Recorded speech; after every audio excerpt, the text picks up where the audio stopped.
Hello. Today we're going to discuss the Canadian Express Entry program that was launched on January 1st of 2015. Express Entry is a brand new program that was introduced by the Immigration Office in Canada to focus on all the economic immigration programs in Canada. There are 4 programs that fall under Express Entry, which is the Federal Skilled Worker Program, the Federal Skilled Trade Worker Program, the Canadian Experience Program, and some of the provincial nominee programs. Now, Express Entry was created to address a big concern, which is the length of the time that is taking to process permanent residency applications in Canada. It used to take 2 to 3 years in some cases for these applications to go through and for foreign nationals to be able to come to Canada and receive their permanent residency cards. What the CIC office, or the Canada Immigration Office, said is the following. They're promising to process up to 80% of all submitted applications through EE or Express Entry within 6 months or less. That is a very good approach from CIC to able to come in and process things in less than a quarter of the time that it used to take before. So what does Express Entry mean? What does it do? How does it work? Who's eligible? And what are the process that an actual candidate will go through until they're able to achieve the final outcome, which is the Canadian permanent residency. So the way a candidate will be able to apply for Express Entry has been changed, or the way that the application for permanent residency has also been changed. The first thing that a candidate will do is to express their interest to apply for permanent residency, meaning they will open up a profile with the MyCIC portal, and then they will go ahead and meet an eligibility criteria for them to be able to select one of the programs available under Express Entry, and then they go ahead and proceed with the process of applying through one of the available programs there. Now, the way that the ranking happens is there is a system called CRS, the Comprehensive Ranking System. This is a system that was created by the CIC office to rank individuals based on a specific criteria against other candidates sitting in the same pool. Meaning, your own individual score does not really make you eligible in a certain level. It's when you get ranked against other candidates sitting in the same pool, that's where you actually understand your eligibility criteria to be able to be picked in a specific draw by the USCIS office. So, CRS has 2 main buckets. The first bucket, it depends on your own individual profile, and then the second bucket is what you're able to achieve in 2 points that we're going to cover. So the first bucket is the following. Number 1, your age. 2, your level of education. 3, your experience and your experience in Canada, if any. And then finally, the level of language that you speak. The 2 main languages in Canada is English and French. So you have to meet a certain level of criteria, and then the higher your English proficiency is, or the higher your French proficiency is, you will be able to receive additional points. Now, the second part is going to be either getting a job offer from a Canadian employer or getting nominated by a specific province under their own requirements to be able to nurture their economy. So they are trying to attract specific immigrants to join them in their province and be able to work with Canadian employers in their province. The next step is, after you meet the eligibility criteria, there's another process that's been created, which is called the ITA, or Invitation to Apply.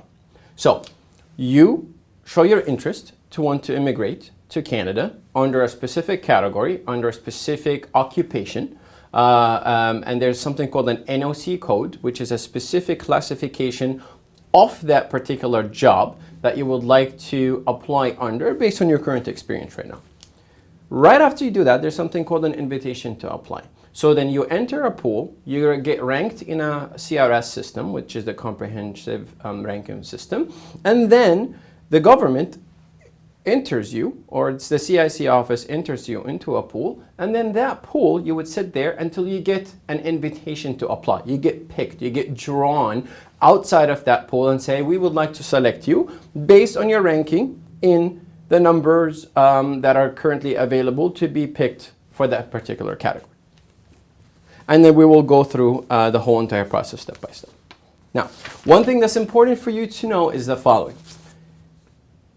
The truthfulness of your answers in both the MyCIC profile and also the Express Entry profile, it's extremely important, because at one point you're not going to be able to change your answers as you submit your application for permanent residency. If the CIC office finds you at any of these steps misrepresenting the information that's available in the profile, you're actually going to be inadmissible to Canada, and you'll be banned from entering or applying for permanent residency in Canada for 5 years. Back in the day, it used to be 2, now it's 5. So you need to ensure that all the information that's being presented on your profile is 100% accurate, and it is actually material fact. You have supporting documents to show and prove that this is exactly your current profile. So what's the process? How does this go? First thing is first, you go to the MyCIC website and you go ahead and check your eligibility. You need to score a certain amount of points, which is going to be the minimum points required to be able to be eligible for the Express Entry programs that are available right now. And then after that, you go ahead and open up your Express Entry profile. Now, the profile, you'll enter your previous experience details, you'll enter education experience details, and you're going to require 2 things.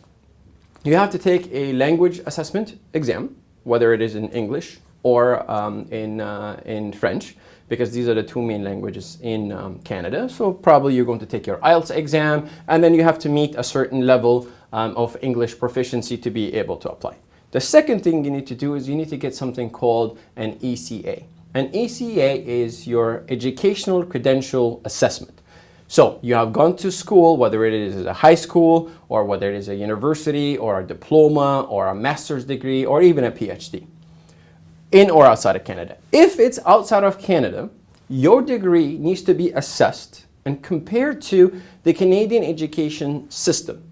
So there are certain designated companies that the government allows them to say you can assess foreign degrees and compare them to whatever it is that we have in Canada. So you would get your ECA based on the highest level of education you've achieved. You will get your language test results.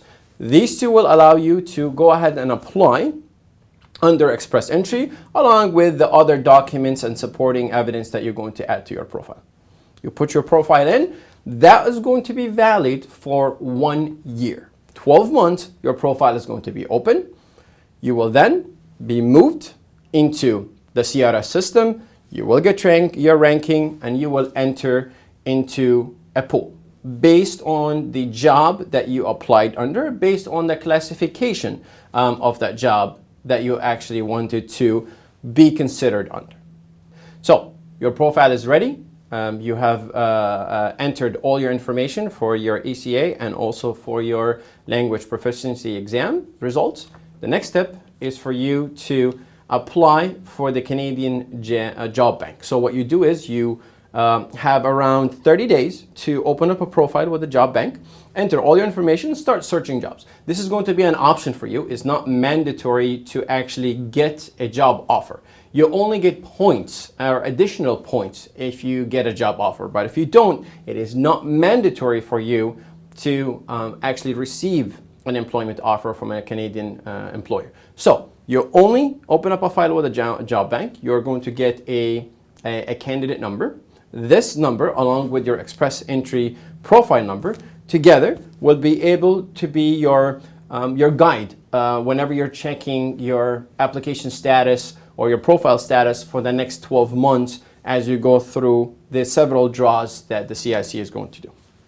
So the next step after that is, if you would like, you would be able to apply for a specific PNP program or provincial nominee program. You've got around 10 provinces that have specific PNP programs available.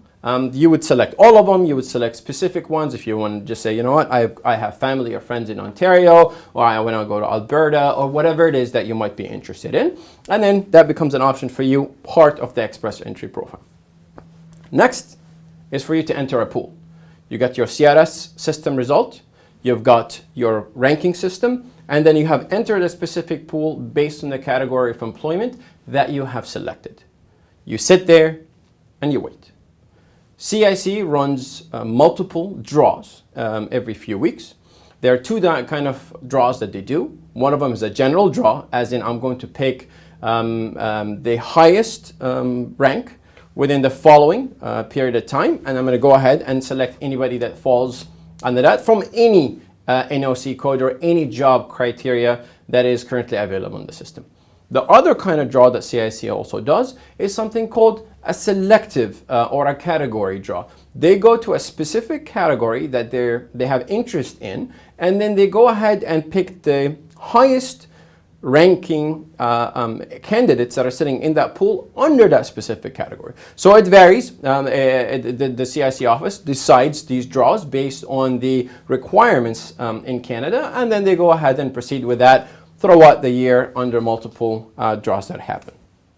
So you got your system results, you've got the several draws that are taking place. The next step is to receive your ITA, or your invitation to apply.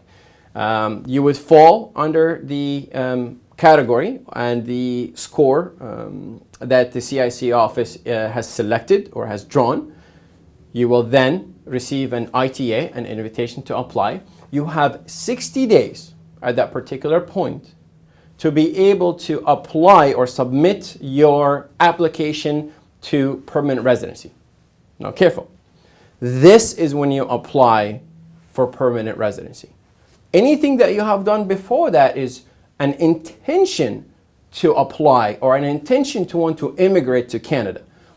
After you receive the ITA from CIC, that's where you apply for permanent residency, and that's where you submit your application within 60 days from the day that you get your ITA. That's where you do your medical exam. This is when you go ahead and you get all your police certificate or police clearance certificates from every country that you lived in since the age of 18 for more than 6 months. And then you show the fact that you have enough funds to support yourself and all the family members that are going to be accompanying you under the same application as you go ahead and submit your permanent residency application. You submit your PR application based on the CIC standard under express entry nowadays. What the government is saying is they're going to process 80% of these applications in 6 months or less. So potentially, if you submit your application today, you get drawn out of a specific pool in 6 months. You give yourself another 6 months to get your PR confirmation. You could potentially complete this whole entire process in 1 year, assuming that you are one of the candidates that were selected from a specific pool under express entry. Once the government says you're good to go, you're eligible, your documents are good, your PR application is good, that's when you get something called a COPR, or a confirmation of permanent residency. It's a document that says you're eligible. This is a confirmation that you have the ability to become a permanent resident. Now, you're not a permanent resident yet. You're a permanent resident when you arrive in Canada and do your landing. This is when your process completes. So, at this point, what you need to do is the following. You're going to receive a confirmation for permanent residency, and you're going to get a counterfoil on your passport saying that you have a single entry visa that is going to be valid for a maximum of 6 months for you to be able to fly and go to Canada to do your landing. The most important document that you have to have with you is your confirmation of permanent residency, obviously along with your passport and everything else. Now, this document you're going to present to an officer at the airport. He will or she will take that document. They will double check your birthday and everything else that's available in their system based on the documents you have already submitted. At this point, you can declare any changes. If you have a change in your marital status or anything else, it has to be declared at that particular point. You do that, you get a stamp, an entry on your confirmation of permanent residency or your passport, and then you enter Canada. At the airport or at the port of entry, you have to submit to the government an address. Where do you want your PR cards to be sent? It usually takes anywhere from 4 to 6 months for a PR card to be issued.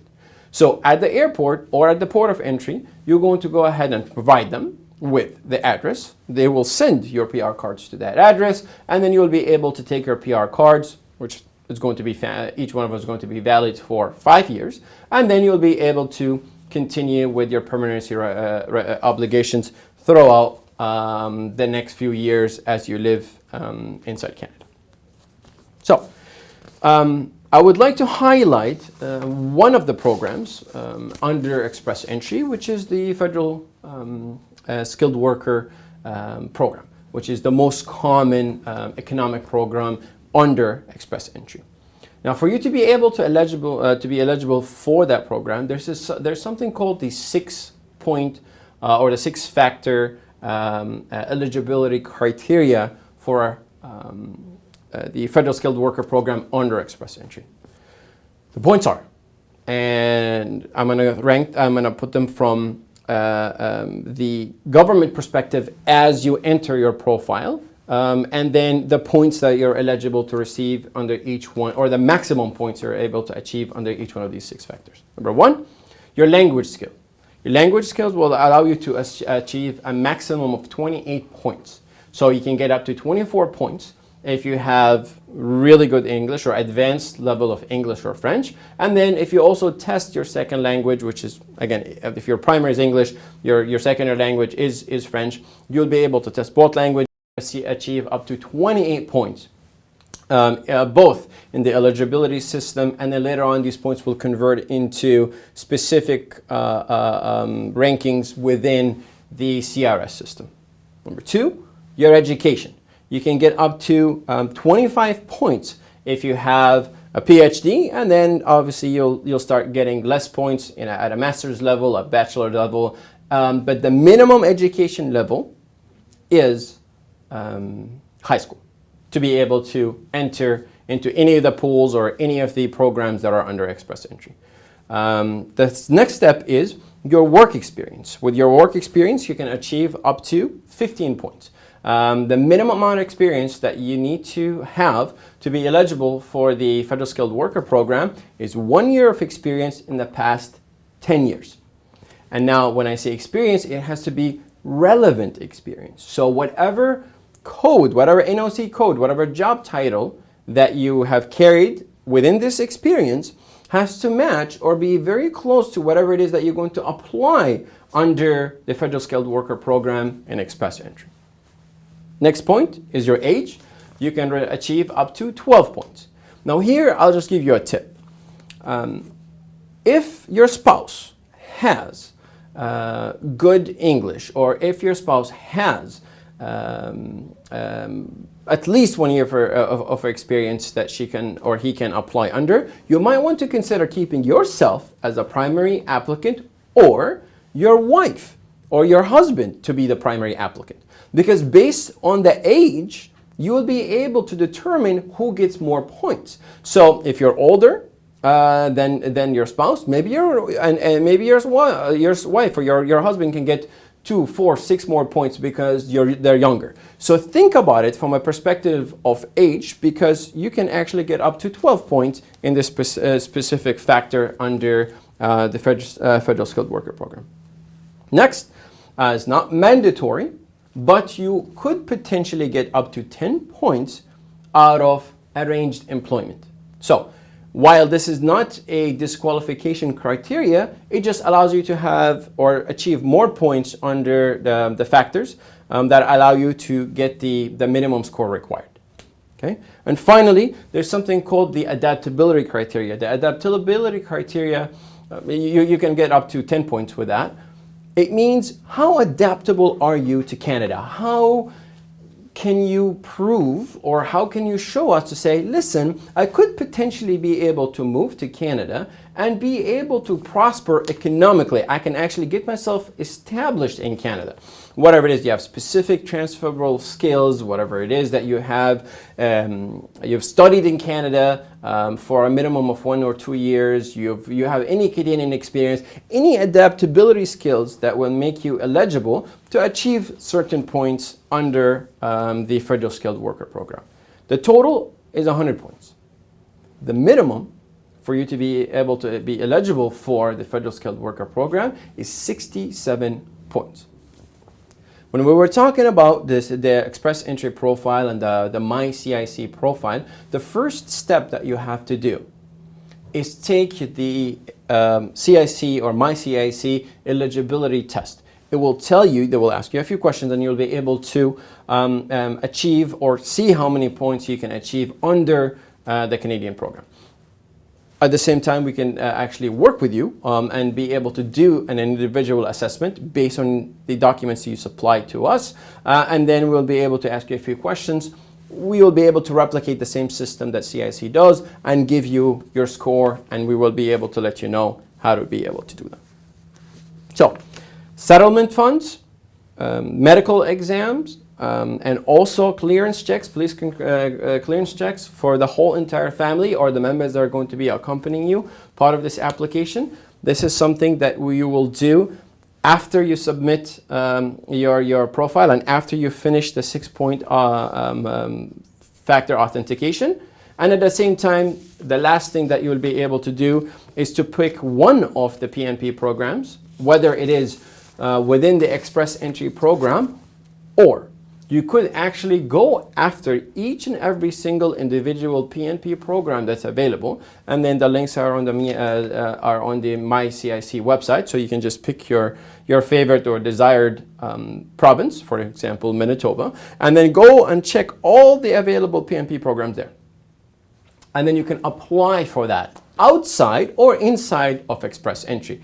Even if you do it outside of Express Entry, once you get nominated, you're going to get a certificate of nomination from that particular province, which you can take, and then you can actually upload to the Express Entry profile and achieve 600 points towards the CRS system, which almost automatically makes you eligible to be picked at the next draw, because you're going to be one of the highest ranking candidates in the pool that you have entered.